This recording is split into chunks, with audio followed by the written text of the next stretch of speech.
10th anniversary of the Silver Summit, and it's the first time appearance for Chris Duane. I met Chris on the internet. In fact, it's my first time meeting him face to face. I met him last night, and he has a website that I'm going to have him describe. But he wrote a treatise on silver that impressed me so much that after I read it, I had to get a hold of him. I forget exactly how I networked, but I did find him rapidly. My cell phone. And I gave him a phone call on his cell phone and said, "Hey, it's me.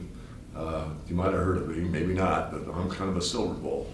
And you have really done an excellent job. I just want to compliment you, and I'm really heartfelt the fact that there's younger guys out there that really get it." So Chris, tell me about what caused you to start the site and why you wrote this treatise on silver, why you're so excited about silver.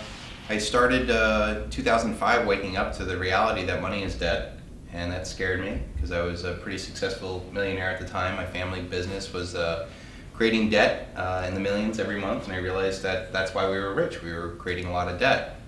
And once I became familiar with that reality, I started to see the logical progression of what was going to end up happening, and that things that are unsustainable tend to end, and they end horribly when everybody's in the world relying upon it.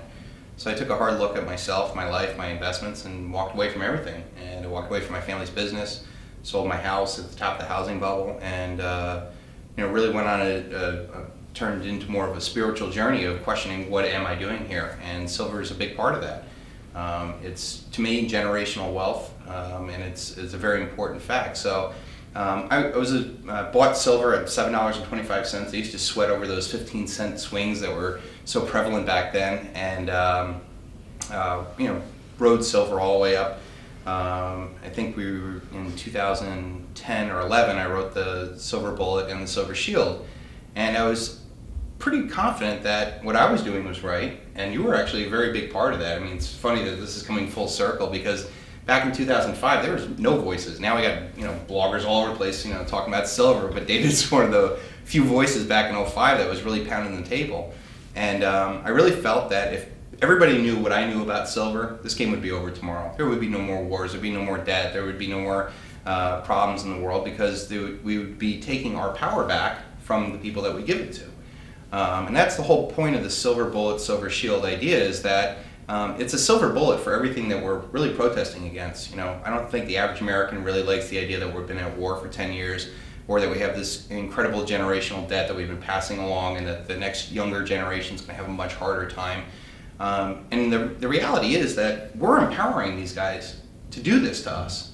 And if we can deleverage the system, delegitimize the system, and pull our wealth out of it, number one, it's going to help speed up the process of this eventual end. But then there's also the Silver Shield side of it, where you're actually protecting yourself and your family and everything that you love with real tangible value. So I put together the Silver Bullet, Silver Shield. I got 450,000 hits on my blog, translated in 7 different languages. And then this past year on YouTube, I took all that information and then more, and I created, I think, almost 53 videos about everything that you could possibly need to know about silver, and turned it into the Silver Bullet, Silver Shield video series on the greatest truth never told on YouTube. And that channel, within 1 year, has already got 5 million views. So it's been very helpful to get people started thinking about the dollar, because everybody's so concerned about money, and they get understanding silver. But the actual journey is much longer than that. This is really about what we're doing with our lives. What are we actively or passively supporting in our lives? And we need to put that conscious solution to solve these collectivist problems. Excellent. So what was the triggering point for you that said, you know what, and you said it was the debt business, but was there something else? And you were a Marine for a while. I mean, what else have you seen? Because this is a huge transformation. Oh, yeah. This is the caterpillar going into the butterfly. This doesn't happen often in a person's life. No. What was there something else? Well, the big thing for me was that most people don't change in life until they hit rock bottom. And for me to wake up, I was Boston College grad, in the Marine Corps for 7 years, successful business with family business and stuff like that. And the tripping point for me was having a child. Finding out that I was going to have responsibility for another person, and really started questioning, what am I doing here? What is the purpose of what I'm doing? And I think that ultimately, at the end of the day, I think silver investors and people in general are going to be forced to deal with what is your mark going to be on the earth? And I think for the average person out there, unfortunately, who's living in denial, is going to have to come to terms with that when this paradigm collapses, what was their life all about? And I shudder to think about the average 65-year-old baby boomer out there who's been working inside this paradigm, saving money, buying houses, sending their kids off to college, working for a corporation, saving up for the 401k, and then boom, the dollar collapses. What was their life all about? Was it to consume? Was it to pass up, their time with their family for work? What was it? Giving support to the politicians or the bankers or the military-industrial complex. What was it? And I'd much rather for people to wake up now, while there's still opportunities, and empower themselves to help walk away. And to me, there's 4 steps of walking away, David. You need to get rid of toxic thoughts, toxic relationships, toxic investments, and toxic career paths.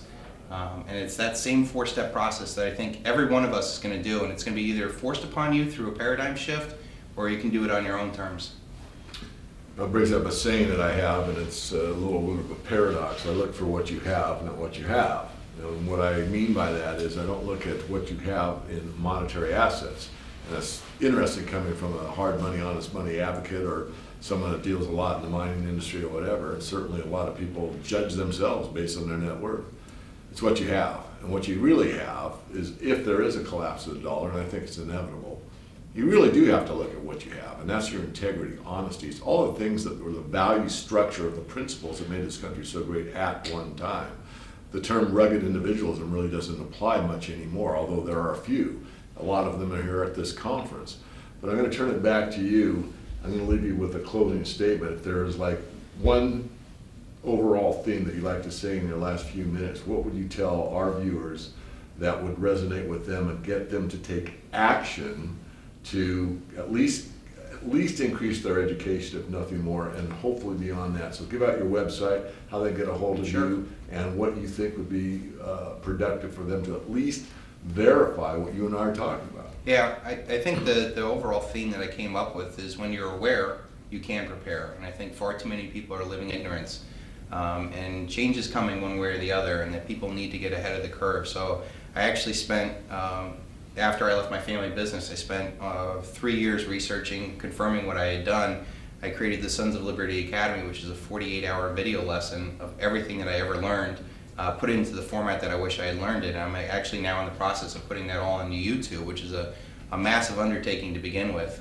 But I would just ask people to start questioning everything, because I think once the people start questioning what money is, and once you realize that it is debt, and that the system must create more debt every year in excess of the debt and interest accrued the year before, you start to see we're on an unsustainable path, and things that can't go on forever won't. And to me, I think the dollar collapse will be the single largest event in human history, and it's either something that you're going to confront on your own terms, or it's going to be decided for you.